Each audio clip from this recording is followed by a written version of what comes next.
তো guys welcome back to my channel. তো দেখো আজকে ভিডিওতে আমি তোমাদেরকে যে ত্রিপুরা কোশ্চেন ব্যাংকের যে সলিউশনটা আমি তোমাদের দেখাচ্ছি ইংলিশ গ্রামারের, তো তার আজকে এটা হলো পার্ট 3 ভিডিও, ঠিক আছে। তো পার্ট 1 2 ভিডিওতে আমি তোমাদেরকে এই ফিল ইন দ্য ব্ল্যাঙ্কসের কোশ্চেন নাম্বার 1টা 2টা দেখিয়েছি। আজকে আমি তোমাদেরকে 3 থেকে 3 4 5 দেখি না কতটা দেখাতে পারে। দেখো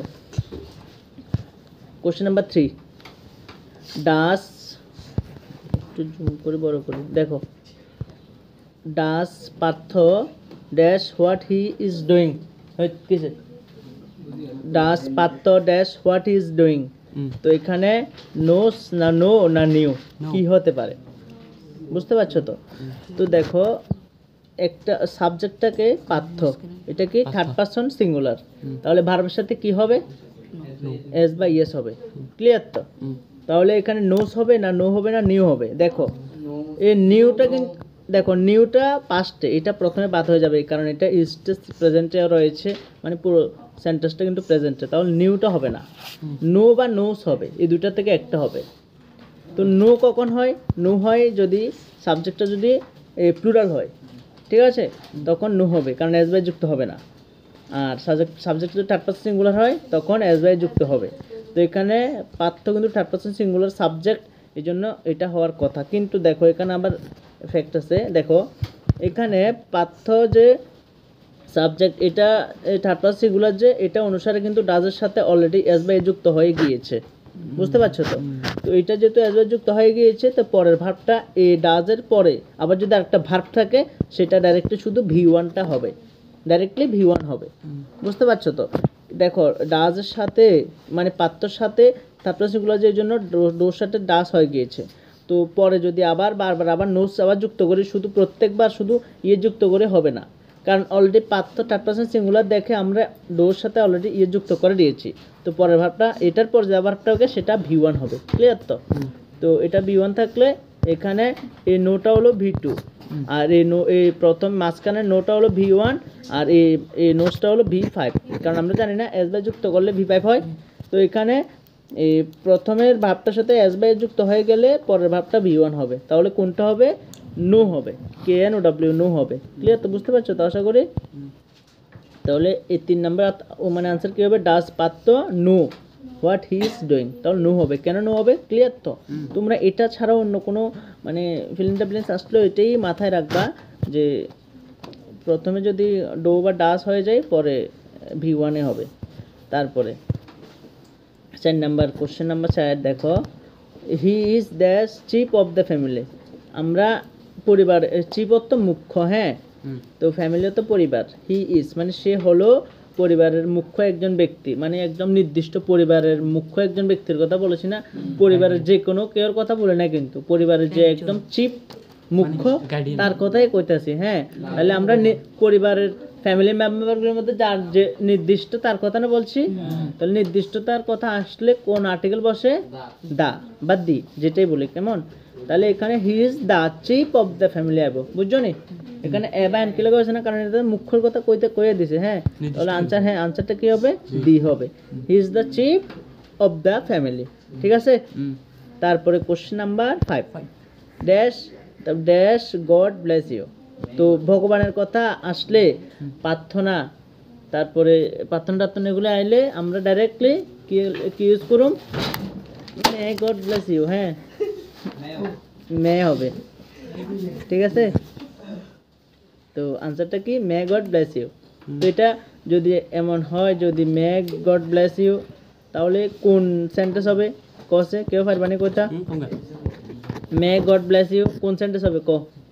এখানে যদি মে ইউজ করি আমরা, তাহলে মে গড ব্লেস ইউ হবে না। তো মে গড ব্লেস ইউ, দেখো তাহলে মে গড ব্লেস ইউ লিখলে এটা কোন, এটা আমরা যখন ন্যারেশন করব না, তো ন্যারেশনটা স্যারেটিভে প্রথমে মানে ওই একটা সময় এক একটা লিঙ্কের সাথে বসে না, অ্যাসারেটিভে ড্যাট, ইম্পারেটিভে ইন্টারোগেটিভে ইফ বা ডাব্লিউএস ওয়ার্ড, তারপরে ইম্পারেটিভে টু বা নট অন বসে না। তো এখানে তখন আমাদের প্রয়োজন হয় যে একটা সেন্টেন্স দেখে এটা কোন সেন্টেন্স হতে পারে। তো মে গড ব্লেস থাকলে এটা অপটেটিভ সেন্টেন্স, বুঝতে পারছো তো? মানে প্রার্থনা, অভিশাপ এগুলো বুঝলে অপটেটিভ সেন্টেন্স, ঠিক আছে। তাহলে মে গড ব্লেস ইউ এটা কোন সেন্টেন্স? Optative sentence. ঠিক আছে, তো এখানে দেখো আমরা কি জানি সেন্টেন্সের প্রথম অক্ষরটা কোন লেটার হয়? স্মল লেটার না ক্যাপিটাল লেটার?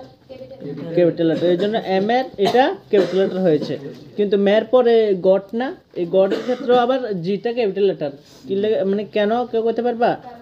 কারণ ভগবান গড, গডের ক্ষেত্রে সবসময় গডটা যে জায়গায় থাকুক, মানে একটা সেন্টেন্সের গডের ক্ষেত্রে আমরা জিটা বড় হাতের মানে ক্যাপিটাল লেটার ইউজ করব। ঠিক আছে, মে গড ব্লেস ইউ। ঠিক আছে, তো এই তিনটা বুঝেছি, তার একটা বোঝাবো। দেখো এই কোশ্চেন নাম্বার 5টা। ঠিক আছে, কোশ্চেন নাম্বার 6 দেখো 5 kilometre dash a small distance, মানে 5 কিলোমিটার হলো একটা খুব ছোট্ট দূরত্ব। ঠিক আছে, তো এখানে এই 5 কিলোমিটার যদি এটাকে যদি আমরা সিঙ্গুলার সাবজেক্ট ধরি তাহলে হবে ইজ, এটাকে যদি আমরা প্লুরাল সাবজেক্ট ধরি তাহলে হবে আর। হ্যাজটা তো হবে না, কারণ হ্যাজটা পারফেক্ট টেন্সে হয় বা আছে বোঝালে হয়। আর তাছাড়া হ্যাভ হ্যাজ হ্যাড হবে যদি এর পরে একটা ভার্ব ভিতরে থাকে। এখানে তো হ্যাজের পরে যদি আমরা হ্যাজ লিখে এর পরে তো অন্য কোনো ভার্ব নাই, হবে না। তাছাড়া এটা আছে 5 কিলোমিটার আছে, ছোটো দূরত্ব আছেও বোঝাচ্ছে না, যে হ্যাজটা হবে না। আমার কাছে একটা মোবাইল আছে, তাহলে আই হ্যাভ এ মোবাইল। তার কাছে একটা মোবাইল আছে, তাহলে হি হ্যাজ এ মোবাইল। তো এমন কমু আছে বুঝাইলে। ঠিক আছে, তো কিন্তু এখানে একটা আছে এমন কিছু বোঝাতে আসে না, তাহলে হ্যাজটা তো হইতো না, বুঝছো তো। আর হইব কি তা ইজ বা আর। তো এখানে সাবজেক্টটাকে যদি সিঙ্গুলার ধরি, সবাই বুঝে ভালো করি, সাবজেক্টটা যদি সিঙ্গুলার ধরি তাইলে হবো ইজ, আর প্লুরাল ধরলে হবো আর। তো এখানে প্রশ্ন হচ্ছে যে 5 কিলোমিটার সেটার কি সিঙ্গুলার সাবজেক্ট না প্লুরাল সাবজেক্ট? দেখো যদি দূরত্ব, পরিমাপ, টাকা, ওজন এগুলির কথা আইয়ে, তাহলে এগুলিরে আমরা সিঙ্গুলার ধরুন। কি লেগা? ধরো আমি কইছি যে 1 টাকা, 1 টাকার কথা কোয়া হয়েছে। হ্যাঁ, 1 টাকার কথা কোয়া হয়েছে, তাহলে তোমরা এটার কি ধরবা? সাপোজ ধরো সিঙ্গুলার ধরবা। যদি 2 টাকার কথা কই তাহলে তোমরা এটারে হয়তো অনেকে কি ধরবা? প্লুরাল ধরবা। ঠিক আছে, তো তো সিঙ্গুলার মানে একটা, একের বেশি হলে প্লুরাল। তো 1 টাকার অর্ধেক কত? 50 পয়সা না? তো 50 পয়সাটা কি আবার তো সেম একের থেকে বেশি হয়ে গেল না? মানে এক পয়সার সিঙ্গুলার ধরলে 50 পয়সা প্লুরাল না হিসাবে ধরলে, আবার 50 পয়সা প্লুরাল, 50 পয়সার পর আবার 1 টাকা আছে, 1 টাকা আবার সিঙ্গুলার। তো প্লুরাল হয়ে কি আবার সিঙ্গুলার হয় এমন হয় নাকি? না, কারণ একের পরেই তো বেশি হলে প্লুরাল হয়। তো এই সিঙ্গুলার প্লুরাল যে প্রবলেম, এই জন্য এই দূরত্ব, পরিমাপ, টাকা এই ক্ষেত্রে এগুলিরে আমরা ডাইরেক্টলি আমরা কি ধরুম? এটারে সিঙ্গুলার ধরুম। বুঝতে পারছো তো? এটা কি সিঙ্গুলার হবে। তাহলে 5 কিলোমিটার জায়গা 500 কিলোমিটার থাকুক, 1 কিলোমিটার থাকুক, 500 মিটার থাকুক, 1 মিটার থাকুক, এগুলিরে সিঙ্গুলার ধরুম। বুঝছো নি? তাহলে 5 কিলোমিটার এটা কিতে হবো? সিঙ্গুলার। সিঙ্গুলারে কিতে হবো? ইজ হবো। তাই অক্ষণে কছে এখানে শুভম ক এখানে হ্যাজটা হইতো না কি লেগে? হ্যাজটা কিন্তু সিঙ্গুলার ভার্ব। আমি একটু বুঝেছি হ্যাজ কি লেগে হইতো না। হ্যাজ হইতো না হচ্ছে মানে আরে লজ্জার আছে বুঝাইতে আছে নি না? না হ্যাজ, হ্যাভ, হ্যাড এটার ব্যবহার দুই ক্ষেত্রে হইব। হ্যাজ আর হ্যাভ হইব প্রেজেন্ট টেন্সে, আর হ্যাডটা হইব পাস্ট টেন্সে। তো এগুলি দুইটা ক্ষেত্রে ব্যবহৃত হইব। একটা প্রথম ক্ষেত্র হয়েছে যদি আছে বুঝায়, আর দ্বিতীয় ক্ষেত্র হয়েছে পারফেক্ট টেন্সে। যে কোনো পারফেক্ট টেন্সে হইতে পারে, present perfect, past perfect, future perfect. ঠিক আছে, তো এখানে পারফেক্ট টেন্স হইলে হ্যাভ আর হ্যাডের পরে পরের ভাবটা ভিতরি হইব, পাস্ট পার্টিসিপল হইব। এখানটা পাস্ট পার্টিসিপল কোনো ভাব নাই, তো তাহলে প্রথমটা হইতে পারে আছে বুঝাইলে। তো এখানে আছে এমন কিছু বুঝাইতে আছে না, নাই তো তাহলে হ্যাজটা হইব না, হইতো না। বুঝছো তো? তাহলে কি লাগা? তো আজকের ভিডিও এতটুকু। আশা করি যারা অনলাইনে দেখছো আশা করি বুঝতে পারছো। যে কোনো প্রবলেম হলে আমার এই নাম্বারে যোগাযোগ করবা। ঠিক আছে, তো আজকের জন্য টাটা।